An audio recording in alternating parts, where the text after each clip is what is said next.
Amis fermiers, amis fermières, bonjour, bienvenue à la ferme, bienvenue sur Cocotte TV. Aujourd'hui je vous présente une souris qui nous provient de Razer.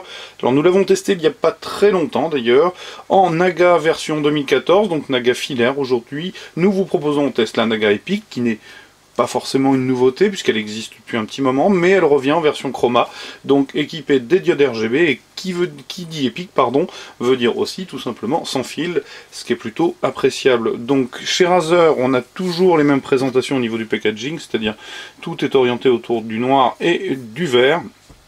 On a 2-3 petites indications, l'écriture qui nous laisse apprécier la polychromie. On retrouve des explications au dos. C'est une boîte écrin dotée d'une surboîte, donc je passe assez rapidement. Au niveau du packaging et du bundle, on retrouve traditionnellement la série d'autocollants, la lettre de félicitations, un petit flyer de publicité et de marketing, de réclame pourrions-nous dire, et le guide de l'utilisateur, bref, quelque chose de somme toute très classique, mais complet. La souris en elle-même, bien on la connaît, donc on va pas s'éterniser particulièrement sur cette souris. Ce qui est sûr, c'est que c'est une Razer, donc la finition est bonne.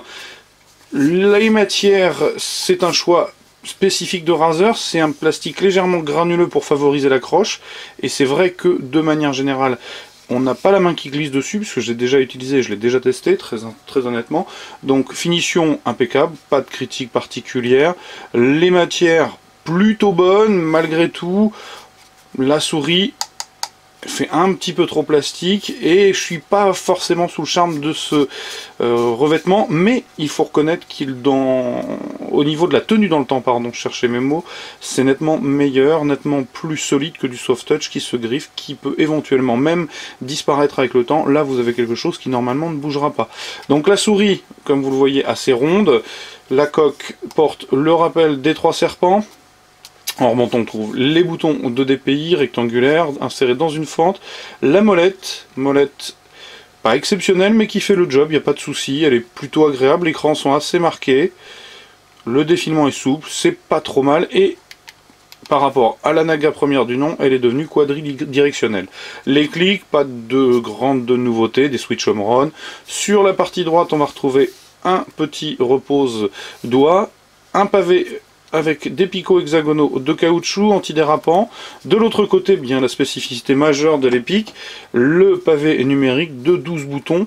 Alors, comme je le disais, sur la 2014, on a conservé l'idée des boutons qui ont tous une inclinaison propre, ce qui fait qu'ils sont relativement et facilement identifiables sous le doigt sans aller regarder ce que vous faites. Hein, vous voyez, le 1 par exemple n'est pas aligné avec le 2, qui lui-même n'est pas aligné avec le 3, etc. etc. Donc c'est plutôt une très bonne idée, et autant être direct tout de suite, c'est vraiment une souris qui est assez étonnante parce que on pourrait penser que les boutons sont trop petits et pour autant ils sont tous parfaitement utilisables. C'est vraiment la souris de MMORPG à mon sens. Bon, ça n'engagera que moi, mais bon. En dessous, on trouve des patins qui ont un nom spécifique amené par Razer, je vous le redonnerai après. Un petit patin autour du capteur, le bouton curseur pour mettre en route la souris, les 2 contacteurs pour la base et l'aimant. La base en elle-même, bien je vous la présente.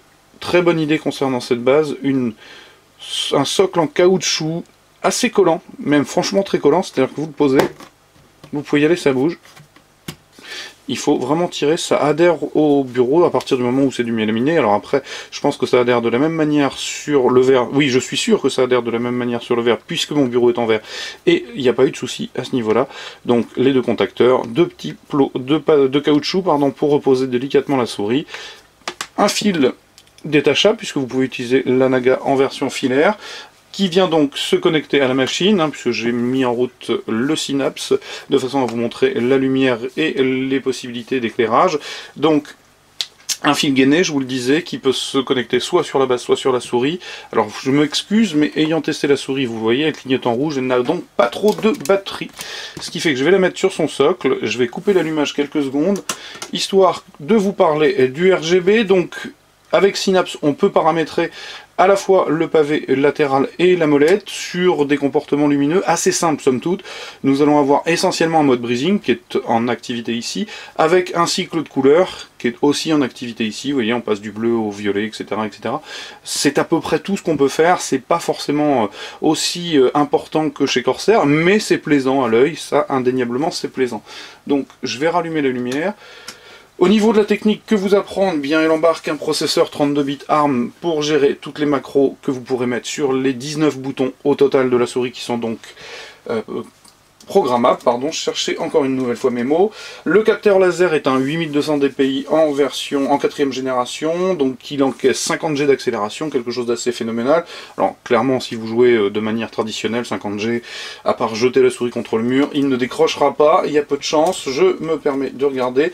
Les boutons sont nommés hyper réponse parce qu'ils ont des switch home run. Je voulais chercher voilà, le nom des patins, parce que j'avais trouvé ça plutôt agréablement drôle.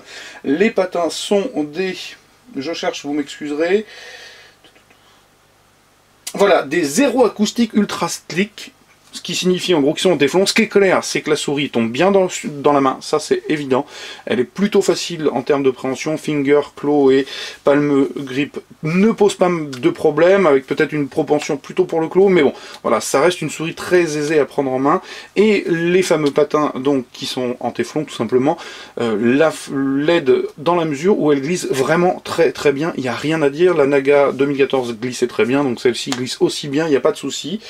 Est-ce que j'ai oublié quelque chose? Le pulling rate peut se régler à 1000 Hz et je pense que j'ai à peu près fait le tour. Pour le reste des informations, je vous inviterai à venir lire le test écrit.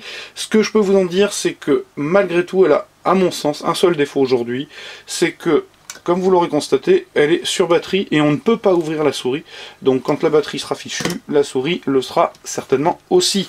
Vous pourrez toujours l'utiliser en filaire, mais elle perdra énormément de son intérêt. Alors par contre, au niveau du prix, si chez Razer elle est chère, 129 €, dans les faits, vous la trouvez beaucoup moins chère et clairement, ça reste à mon sens une bonne affaire, puisque vous pouvez la trouver autour de 90 €, 95 €. Il me semble l'avoir vue à 89 € avant de venir faire la vidéo, ce qui fait donc une souris, somme toute, pas excessive par rapport à ce qu'elle propose, sachant qu'elle marche bien. Alors, est-ce que ça vaut le coup aujourd'hui d'acheter une Naga Epic Chroma si vous avez la Naga Epic? Clairement pas. Si vous n'avez pas de souris et que vous êtes intéressé par une souris spécifique dotée de beaucoup de boutons, ce qui peut être un atout à la fois dans le jeu, mais aussi dans le cadre du travail tout simplement, ça reste une excellente souris. Alors maintenant qu'elle soit Chroma, ben c'est joli, ça n'apporte rien de particulier, mais voilà, esthétiquement c'est plutôt réussi, donc...